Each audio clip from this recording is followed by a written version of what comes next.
Welcome to Whisperwood Stories. Today, we read a story from Library of Shadows by Scare in a Box. Let's begin.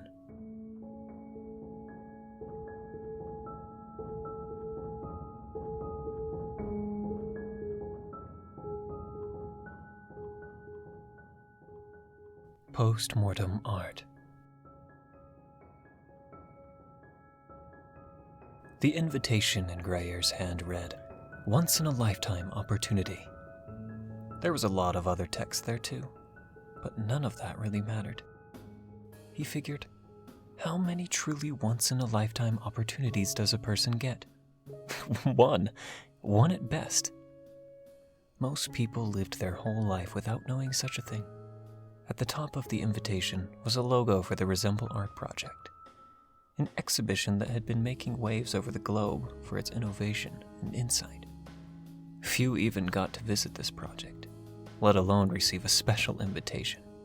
Greer hurried through the front doors. The lobby was crowded with people paying to enter, or waiting in line to go through the turnstile gates. Greer held his head up high and walked to the front of the line and flashed his invitation to the security guard. "Very good. Come inside," the guard said, and led Greer into the entrance of the exhibition. "Wait just here. Someone will be with you shortly." Greer waited just where he was told. He didn't want to mess an opportunity like this up. But even from the entrance, he could see a good deal of the exhibition. People in fine attire crowded around tall glass cylinders filled with a translucent gel that gave an iridescent effect over the objects of art inside. The first cylinder Greer eyed was of an older woman, or so he supposed she must have been. He couldn't quite make sense of how her body was assembled at first. A leg sprouted from her shoulder, and her head rested against it, mouth parted as if in a sigh. But the torso below was twisted, showing her shoulder blade, and then the round sag of her belly, and below that, an artfully placed rear. Greer didn't get the art, but nodded in appreciation anyhow. He'd bet the little rectangular plate on the front explained perfectly what it all represented. The next cylinder he looked at had a small crowd of children and a woman who must have been their grandmother around it. Inside stood a person, gender unclear, probably intentionally. Upper arms sprouted from the hips and then moved into the usual calf muscles. Then, supporting them, was a hand on one ankle and a foot on the other. A quick glance didn't reveal to Greer where the other foot had been placed. He'd heard that some of the exhibits played with their faces as well, moving eyes, ears, noses in meaningful ways. But Greer couldn't see any of those from the entrance. "Beautiful, aren't they?" said a soft voice. Greer turned to face a short man and two taller people wearing androgynous suits. He nodded enthusiastically. "Yes, I've never seen anything like it." "The process is innovative," the small man said, and waved Greer to follow. He headed into a door camouflaged in the wall, and then along a long winding hallway, and two separate sets of stairs leading down. "Dr. Werner insists on keeping the process to himself until he has perfected it." "All artists have their quirks, and everyone says he's a genius," Greer said. His palms felt sweaty.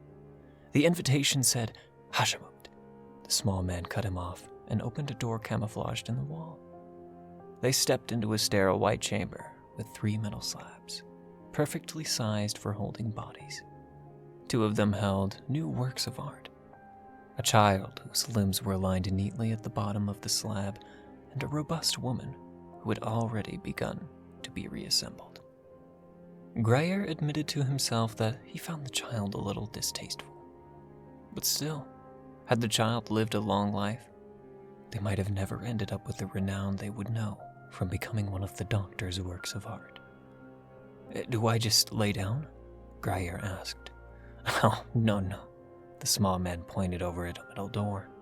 "Head in there. The disassembly must occur at an atomic level. The doctor works in shifts to disassemble and then reassemble. These here still have several trips inside, but lucky for you, it's your first." "How does the doctor choose to reassemble?" Grayer asked. He figured he had a right to know, even if the unlucky masses viewing the art above never did. "He doesn't choose, at least not all the way.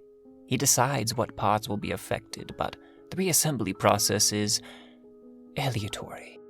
What is art without chaos? Now, hurry on inside." Grayer nodded. Who was he to turn down a once-in-a-lifetime opportunity? A smattering of applause echoed in the small chamber, but most people were craning to see the empty platform. "What do you think he'll create this time?" whispered a well-dressed man up front. He was an actor and believed he had a very good idea of art. Before much speculation could go on, a new cylinder lowered from the ceiling and clicked into place on the platform. A velvet cloth covered it, and the crowd oohed and awed in anticipation. A short man walked up and pulled aside the cloth. "Oh, it's wonderful, just wonderful," a woman cried.